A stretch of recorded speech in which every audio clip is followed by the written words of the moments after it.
medyo maulan nga ngayon guys, medyo hindi mo nalamutan. So, yun at pumunta tayo dito habang wala pa yung ulan guys. At sigurado mabubusog kayo at masasarap yung mga ulam dito at dito sa Manors Eatery.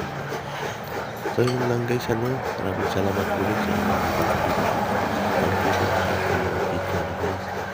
Maraming salamat at magandang araw sa lahat.